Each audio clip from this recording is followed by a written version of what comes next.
man, I don't want to listen to what Suge got to say. Suge is a regressive person. Suge set us all the way back. Come on, man, we tired of scratch. Let him be the leader again. We'll all be picking cotton. Wow. Idiot.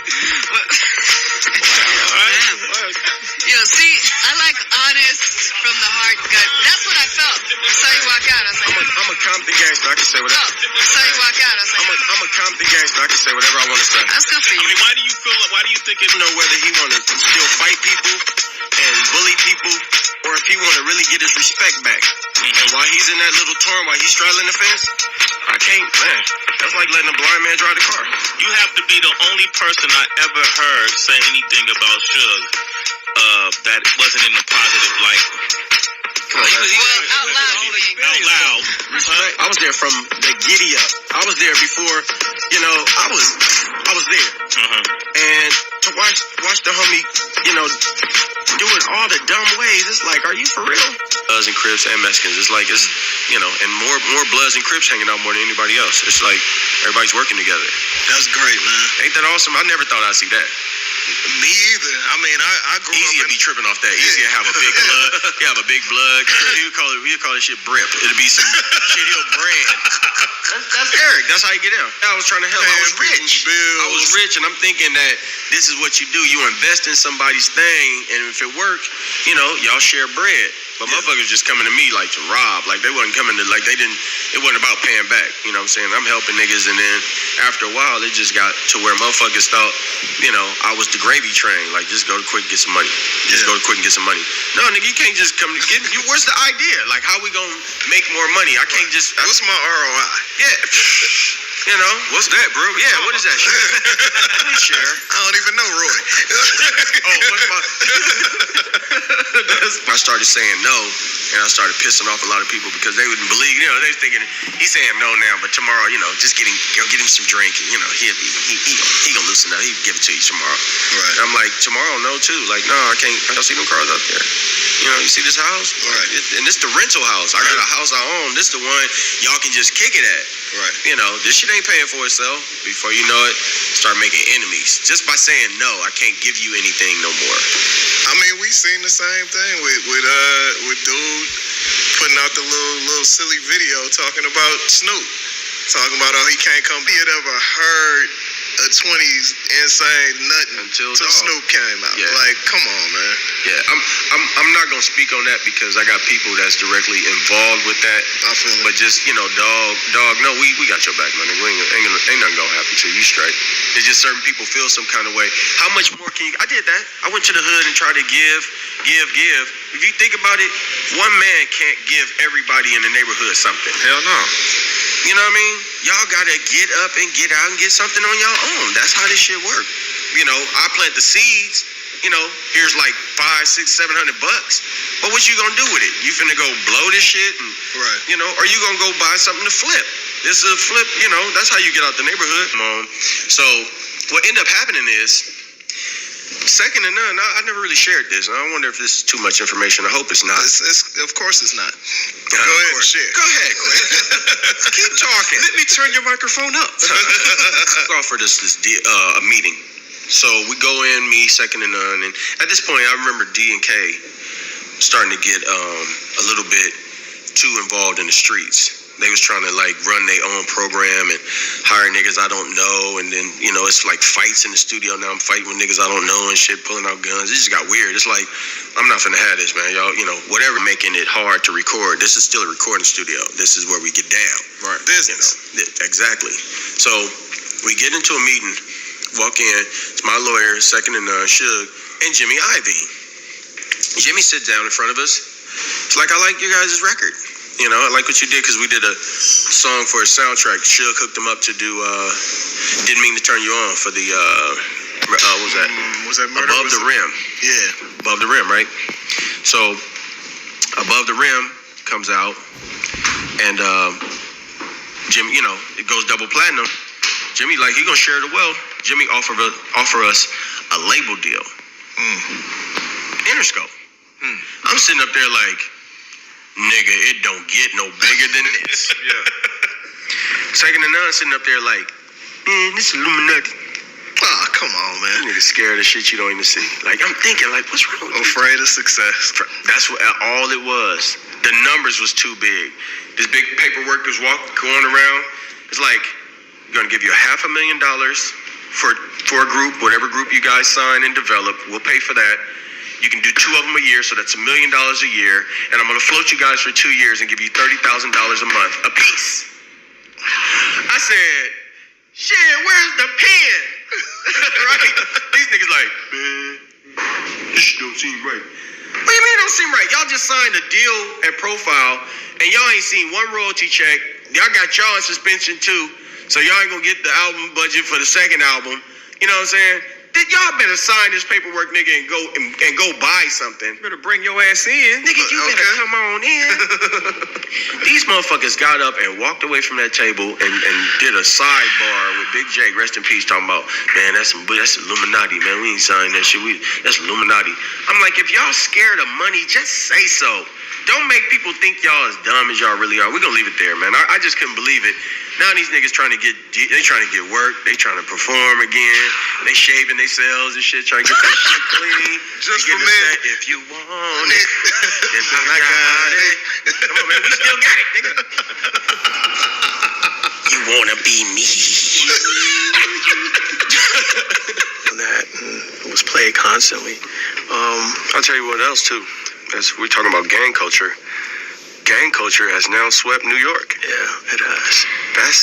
I would have never thought I'd see Bloods in New York.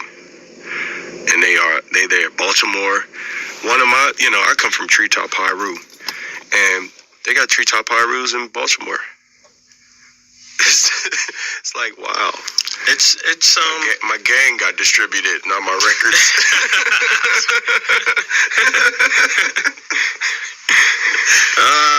You need better representatives, maybe. I don't know. But it's interesting. The whole landscape of New York City is different, and To want to be a part of a gang, and the risks. There's only 2 ways out. But people still want to do it. It's almost like riding a roller coaster with no harness. It's the element of unbridled danger.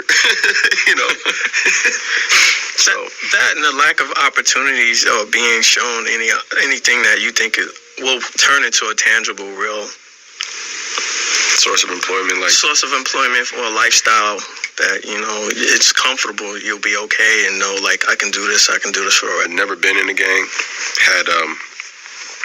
Had we not been getting threatened by the other neighborhoods, they used to come over there and go hard on us for nothing. I grew up into it. It wasn't like I started any of it, but I was a victim of it just because of where I lived. Right.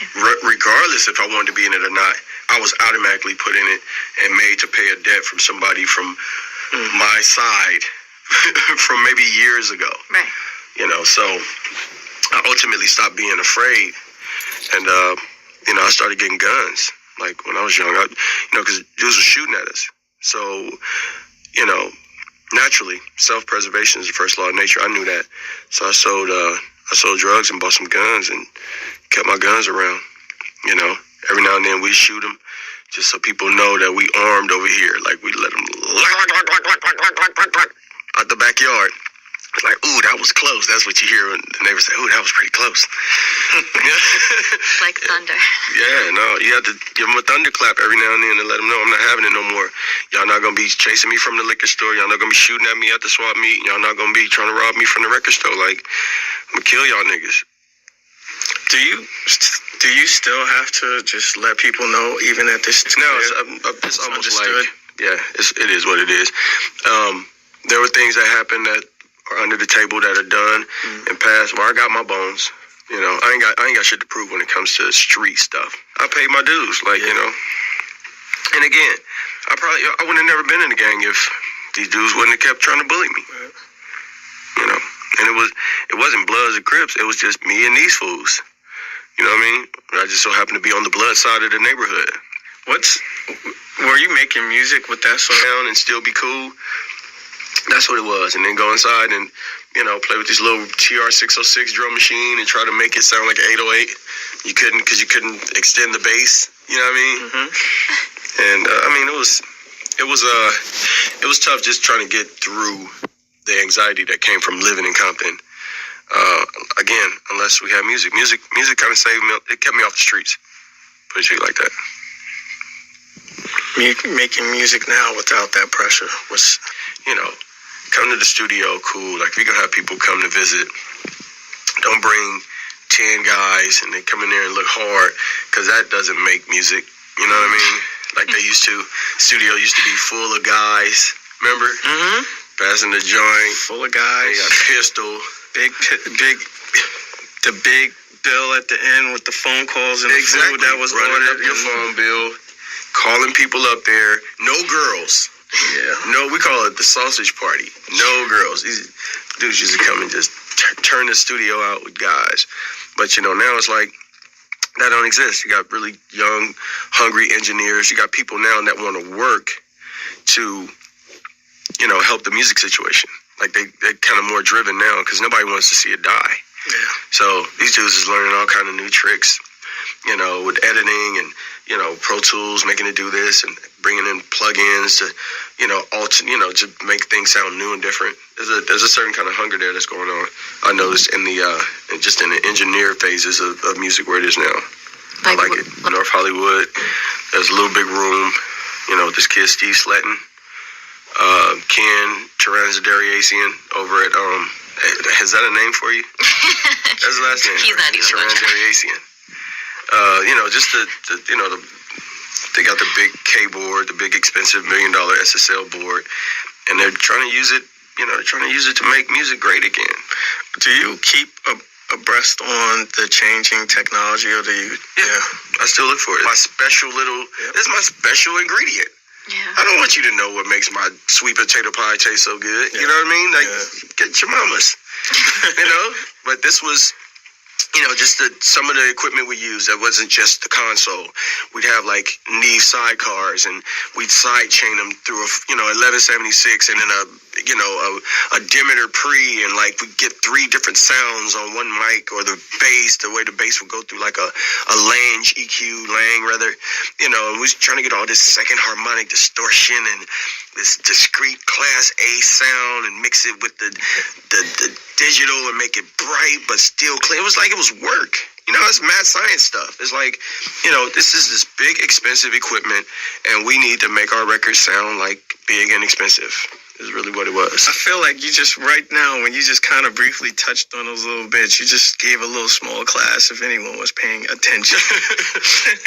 Mix it all up and ride it to the end. It's all about how you do signal flow, and you can go from point A to point B, and that'll be simple. It'll be flip the switch, it'll work, or you can go from point A through a whole lot of other alphabets and letters, and then come back to point B with Z and W sewn in, and then you have this other sound. It's the ultimate alphabet soup, musically. Well, and speaking of like mentors who cannot get into the see your special recipe book, can you talk about working with your son? Oh man, easy. Dave is just like it's like my clone. He, I told him, I watched him, because he played basketball in high school. And I asked him what he wanted to do. Like, do you want to pursue it? He was like, it's unrealistic because everybody wants to ball, and I'm just okay. I'm like, you're actually pretty good. He was like, no, I'm going to try to do music. I'm like, well, it's not that easy to do music either. You kind of have to be special about it. And he was like, I am. So I would hear him work on, just on his little, his computer, his iMac. And it sounded decent when I started hearing it. I was like, okay, because first I wouldn't give it an ear. I was like, get up to where I'll take you serious. At least get close to somewhere where you got some boom clap going and it's hot. And my daughter would come and tell me, she's like, Daddy, have you heard Dave's new song? It sounds good. I'm like, I'll listen to it, or whatever. So one day I listened, and I heard it. And I was like, and I heard it. I heard the magic. So I told him, I said, well, look, if you really want to pursue this, then I'm going to take you and I'm going to buy you a real system. Like, but you're going to be on this platform. It's like, you got to ride it. He was with it. I bought him a whole Pro Tools system, got him got him a good interface, got him a couple of got him a Jupiter 80, and he was pulling in WAV files, like, going online. It was, and making these songs. New York, it's in the water. Just joking, but I don't know, man. There's a special kind of movement there. It's hard to describe. And there's a natural anxiety sometimes that I get when I go there, when I'm by myself, like no security. I still feel like I got to speed up and just be a little more cautious and, watch my back a little bit more, because, it's it could go bad, but as far as the talent goes, I don't even know, like, there's no real studios in Compton. There's no real concert halls, outside of, getting down at the high school, an auditorium or whatever, There's no real place there to develop, or nurture hip-hop. So it's really a place that you're just, dreaming to step outside of Compton, or... And most likely, yeah, in most cases. I mean, Compton is so micromanaged that there's a lot of people there in Compton that have been there for years, that live there, that haven't even been as far north as the Beverly Center. Like, that's out of town to them, which is wild to me, because it's like, to be in that city,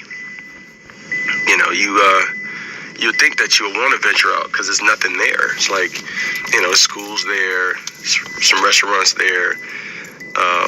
That's about it, So, I mean, some people just don't want to leave. It's something great. We used to have a Compton Christmas parade, and just to see the celebrities come through Compton, it was celebrities, like movie star celebrities, or musicians, movie star celebrities. Yeah, it was a trip. And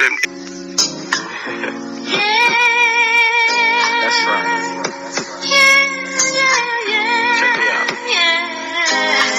ABC, simple as can be. Mr. Quik and V, 92.3. Now 96 comes and the zeros still flow. Commas, decimals, you know how it goes. I'm the biggest baller, the 20th cola. I'm going over heads cause I'm just a bit taller. Now catch me dipping all over LA in my big black legs with a hint and a beady sense, so tell me who's next. My homie Suge, to the good, like Tone, we strong. It's Mr. Quik down Zelly and High C. From the CPT cause Compton, Quik gangsta rap on the map. But I be seeing these other fools cashing in on the snap. So since y'all wanna be straight gangsters and won't give us our dap, I'm no longer a supporter of East Coast rap. Now check it, I do this drop in the memory of my friend Mr. Jai Hassan Jamal Rowe was born to win, and Campanella Park has never seen a truer CPTG like Big Jacob. Yes, I miss him, can you feel me? Now this is something for the whole SC. If we keep tripping, tell me where we gonna be. Just a little commentary from your nigga Mr. Quik and Mr. Theo, 92.3. Enjoy your day.